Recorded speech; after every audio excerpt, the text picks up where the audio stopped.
안녕하십니까. 대전의 과거와 현재 그리고 미래를 체험할 수 있는 대전 영시축제가 코앞으로 다가왔습니다. 한여름밤 도심 한복판에서 펼쳐질 대전 영시축제. 잠시 휴시토론에서는 영시축제의 막바지 준비 상황과 함께 시민들의 기대와 바람 등을 들어보겠습니다. 뉴스보다 맛집에서는 한여름 붉은 태양빛만큼이나 탐스러운 열매가 가득한 곳을 찾아가 보고 건강한 한 끼도 소개하겠습니다. 뉴스 크리에이터 시선 잠시 후에 뵙겠습니다. 뉴스 크리에이터 시선 첫 순서는 뉴스를 한 걸음 더 들어가 보는 취재 현장의 기록, 취재 기자의 솔감 말입니다. 보도국 조형준 기자 나와 있습니다. 어서 오세요. 안녕하십니까. 네. 자, 8월 첫 주에 만나는 솔까말, 오늘은 어떤 소식입니까? 네, 본격적인 이제 휴가철에 접어들면서 캠핑장 찾으시는 분들 많으실 텐데요. 캠핑장과 음식점 원산지 단속 현장을 농산물 품질관리원과 함께 다녀왔습니다. 뉴스 먼저 보시죠. 여름 휴가철 외국인 관광객들이 많이 찾는 충남의 한 정육점. 농산물 품질관리원 직원이 가게 안으로 들어가 국내산 돼지고기 2근을 달라고 합니다. 우리나라 거 맞죠? 네. 그런데 사온 돼지고기를 항체 검사 키트로 확인해 보니 2줄이 아닌 1줄이 뜹니다. 수입산이란 뜻입니다. 곧바로 단속반이 들이닥치고 정육점 냉동창고에선 외국산 돼지고기가 무더기로 나옵니다. 알고 보니 아예 국내산 돼지고기는 들여오지도 않았던 이 업체. 혐의를 부인하다 녹음 내용을 들려주니 그제서야 헷갈린 것 같다고 실토합니다. 인근 캠핑장과 음식점 등에서도 위반 사항이 수두룩하게 적발됐습니다. 돼지고기 등을 원산지 표시 없이 팔아온 업체들은 몰랐다고 해명합니다. 농관원이 여름철 성수기를 앞두고 충남의 관광지 주변 음식점과 캠핑장 등을 점검한 결과 이날 하루에만 모두 10건의 위반 사항이 적발됐습니다. 네, 지금이 이제 휴가철 최고 피크잖아요. 그렇죠. 8월 초인데. 네, 이런 분위기에 찬물을 끼얹는 분들이 있습니다. 휴가철만 되면 나타나는 이 원산지 표시 위반. 자, 올해도 어김없이 이제 있네요. 그러게 말입니다. 이게 참 올해는 반복되지 않았으면 했는데 올해도 반복이 됐습니다. 실제로 농산물 품질관리원의 원산지 단속을 나간 결과 단속되는 건수로 1위와 2위를 차지하는 게 이제 돼지고기 그리고 네. 이제 배추김치라고 하는데요. 이번엔 이제 여름철 캠핑장과 뭐 정육점 등을 단속을 나간 결과 이제 돼지고기를 좀 더 중점적으로 네. 한번 더 단속을 해보자라고 해서 그렇게 좀 현장 진행이 단속이 진행됐습니다. 근데 보도가 이제 저희가 이렇게 나가고 난 다음에 가장 많이 듣는 말이 도대체 거기가 어디냐 이런 말들을 많이 하는데 어디입니까?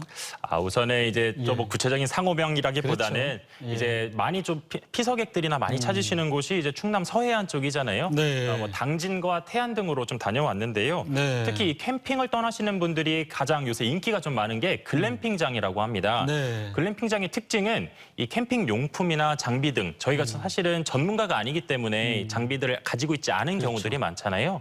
근데 이렇게 글램핑장에서는 그런 텐트나 모든 것들을 다 제공을 해주기 때문에 몸만 가서 이제 좀 편하게 즐기다 오는 그렇게 좀 운영이 되고 있는데 근데 문제가 이 글램핑장에서 이 고기, 돼지고기도 장작이나 이런 것들과 함께 같이 세트로 파는 그렇죠. 경우들이 많다고 합니다. 네. 그렇기 때문에 이제 이런 글램핑장에서 원산지 단속이 좀 걸렸습니다. 이 보도에 나왔던 이제 정육 항체 검사 키트 아마 처음 보시는 분들도 있을 텐데 이게 이제 그 자리에서 바로 결과가 확인이 되는 겁니까?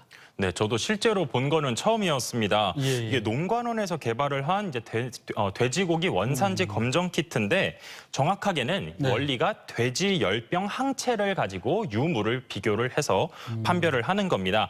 왜냐하면 이제 국내산 돼지고기 같은 경우는 네. 돼지 열병 백신 접종을 항상 하기 때문에 항체가 있습니다. 네. 그래서 저희가 이제 코로나 검사를 신속 항원 검사로 하면은 이제 2줄 이제 양성이면 그렇죠. 2줄이 확인이 되잖아요. 그거 같은 원리입니다. 수입산은 이 돼지열병 항체가 없기 때문에 한 줄이 표시가 되는 거고요. 그래서 이제 아까 뉴스 보신 것처럼 해당 업체의 수입산 돼지고기는 항체가 없었기 때문에 한 줄이 표시가 된 겁니다. 아주 소량의 돼지고기로도 5분 안에 결과가 무조건 나오기 때문에 네. 굉장히 좀 유의미한 그런 판독기기다라고 할 수 있고 개발하는 데 3년이 걸렸다고 하고 2021년도부터 실제 단속에도 사용이 되고 있다고 합니다. 항체가 있다는 건 어떤 의미로는 훨씬 또 안전하다는 의미도 있네요. 그렇죠? 그렇죠, 아무래도. 네. 근데 저렇게 이제 확실한 증거가 있는데도 보니까 현장에서 발뺌하시는 분들도 있네요.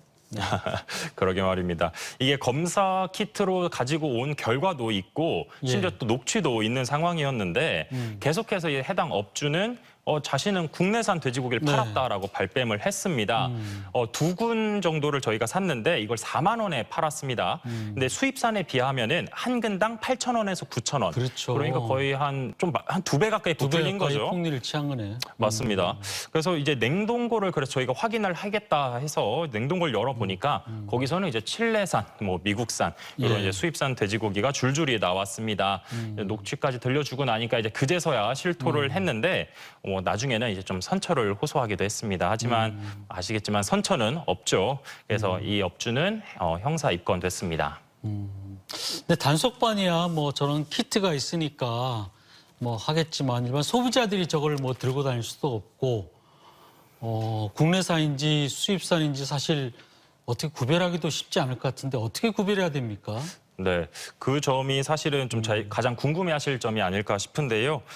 적발 건수가 많았던 배추김치 그리고 돼지고기에 한해서 좀 설명을 좀 드리겠습니다. 여쭤보니까 이제 국산 김치 배추 같은 경우에는 좀 긴 타원형을 이룬다고 해요. 수입산보다 좀 길이가 긴 편이고, 국산이? 네, 국산이 조금 더 길고, 그리고 이제 배추의 흰색 부분이 있지 않습니까? 네. 끝부분 거기가 조금 더 얇다고 합니다. 그리고 이제 국산 삼겹살 같은 경우에는 좀 절단면이 상대적으로 거친 편이고, 국산 삼겹살도 수입산보다 길이가 전체적으로 좀 길게 정육이 되는 편이다라고 하고, 정육하는 과정에서 등심이 붙는 경우들도 있는데 그런 경우 국산 삼겹살이라고 합니다. 근데 사실 이게 좀 육안으로 저희가 전문가가 아니기 때문에 확인이 어려운데 그런 경우에는 이제 돼지고기 이력 번호라는 게 있습니다. 그렇죠. 12자리로 된 이제 이력 번호인데 여기엔 이제 거래 단계별 정보가 다 담겨 있습니다. 뭐 어디서 자란 돼지고 어디서 정육이 됐고 이런 것들이 적혀 있는데 이 돼지고기 이력 번호 12자리를 축산물 이력제라고 하는 홈페이지나 아니면 축산물 이력 번호라는 휴대전화 앱을 통해서도 확인이 가능합니다. 지금 화면에 보이는 저기 맞습니다. 이력 번호죠? 네, 맞습니다. 저 12자리입니다. 네, 근데 고기의 경우 이제 이력 번호가 제일 유력한 단서가 되는 것 같은데 이제 이거 보여달라고 했을 때 좀 뭐 미적하거나 이러면 좀 문제가 있는 건데 근데 사실 또 가게 가가지고 그 이력 번호 보여달라고 또 막 얘기하기도 쉽지 않고 참 여러 가지 어려운 점이 있겠어요. 네. 그렇습니다. 근데 현 시점에서는 어쨌든 가장 빠르고 정확하게 원산지를 확인할 수 있는 게 바로 이 이력 번호인데요. 원래 알려주지 않더라도 돼지고기를 포장 판매하는 경우에는 정육점의 경우에도 다 확인이 되게 육안으로 확인이 될 수 있게 다 원래 표기가 되어 있어야 됩니다. 표기가 안 되어 있으면 안 되는 거고 그리고 또 이렇게 실제로 예전에 단속하셨던 이야기를 논거를 통해서 들어보니까 이렇게 이력 번호를 이거 이력 번호가 뭐예요? 이렇게 물어봤는데 그걸 잘 답을 못 하시는 경우가 있거나 그렇죠. 이렇게 좀 둘러대시는 경우가 있다라고 하는데 그런 경우에 실제로 단속을 해보면 수입산 돼지고기를 파는 곳들도 있었다고 합니다. 그렇기 때문에 좀 그런 점에 있어서는 좀 의심해볼 만한 정황이 있고 또 이렇게 의심이 된다라고 하시면 농관원이나 이런 쪽에 신고하셔서 그렇게 대처하시는 것도 방법이 되겠습니다. 네, 저렇게 보통 한번 단속하면은 한 몇 군데 정도 적발이 됩니까?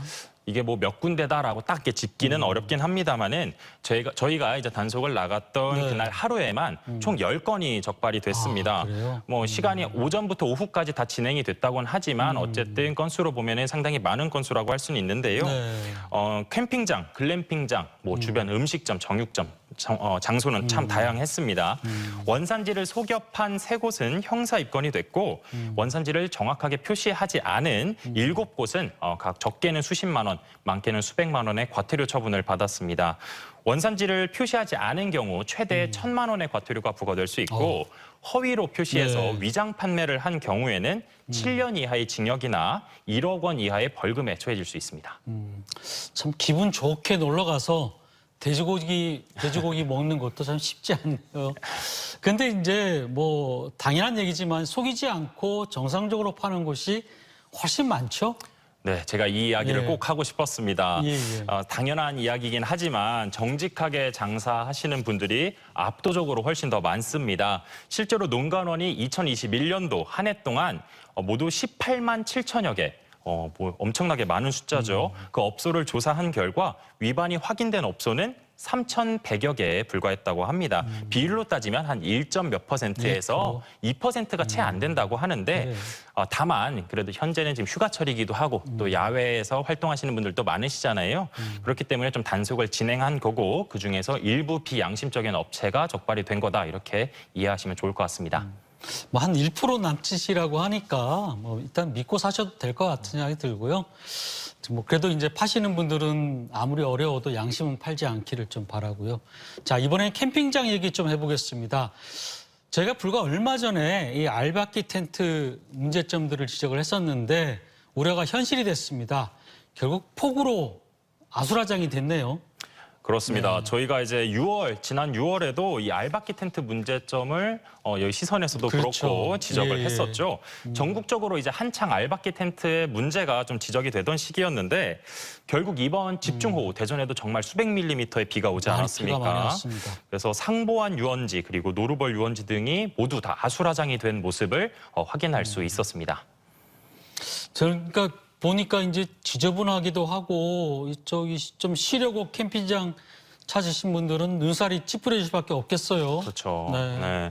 네. 현장에 취재진이 갔을 때도 실제로 쉬러 오신 가족분들도 많았고 또 혼자 쉬러 오신 분들도 있었습니다. 근데 텐트 안에서 뉴스를 보시면 아시겠지만은 사실 뭐 가스레인지부터 시작해서 냄비, 뭐 소주병 정말 뭐 여기서 나올 법한 뭐 쓰레기들은 다 도구들이 아닌데 그렇게 나온 몰아넣네. 경우들이 상당히 많았습니다. 또 뭐 예. 오토바이도 이렇게 진흙에 처박힌 것도 확인할 수 있었고 근데 이게 또 요새 또 날이 굉장히 더워지다 보니까 이게 물이 고이거나 쓰레기들이 파묻힌 데서 악취도 나기 좀 시작했다고 합니다. 시민들은 자 언제는 이럴 줄 알았다면서 손가락질하고 눈살 찌푸리시는 분들도 많았습니다. 보니까 다른 지역 같은 경우는 뭐 강제 철거를 한다든지 또 행정 집행을 통해서 이렇게 알바끼 텐트를 뿌리 뽑는 그런 경우도 있던데 글쎄요, 우리 지역은 지금 아직 철거가 어떻게 진행이 된 겁니까? 어떻게 된 겁니까? 네, 그래서 이 관리를 담당하고 있는 대전시 하천관리사업소도 문제는 인식하고 있습니다.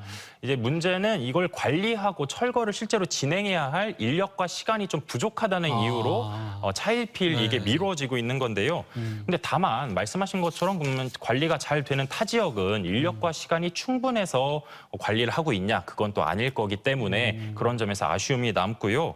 분명히 시민들도 이 사태를 신고하고 제보하는 경우도 많았고 심지어 저희 취재진도 정확한 위치와 시간을 짚어서 대전시 하천관리사업소에 문제를 보도를 하고 좀 지적을 했지만 결론적으로는 한두 달간 달라진 게 없었고 이번 폭우로 이 사단이 결국 나게 된 겁니다. 이번에는 뭐 이 폭우로 쓰레기장이 이미 됐으니까 철거를 하겠네요, 그죠? 네, 이번에는 정말 좀 행정 대집행을 통해서라도 제대로 철거를 하겠다라는 답변을 했습니다. 하천관리사업소는 이르면 다음 주 중으로 당장 집행할 예정이라고 하고요. 네. 근데 이제 다만 아쉬운 점은 이미 텐트가 다 무너졌고 이미 쓰레기들이 엄청 산더미처럼 쌓인 상황에서 사실상 지금은 이제 뭐 철거를 하는 단계라기보다는 어떻게 보면 쓰레기를 그냥 치우는 수준에 불과하지 않을까라는 점에서 좀 아쉬운 부분은 있습니다. 사실 이제 저거 노루벌이잖아요, 그죠? 노루벌 같은 경우에는 뭐 시에서도 국가정원으로 앞으로 조성하겠다 계획하고 있고 또 그쪽이 이제 갑천 상류다 보니까 정말 환경 보호가 굉장히 중요한 곳인데 이럴 때 정말 시민의식 좀 바로 서야 되지 않을까 이런 생각도 좀 들고요. 네, 조영준 기자 수고 많았습니다. 감사합니다.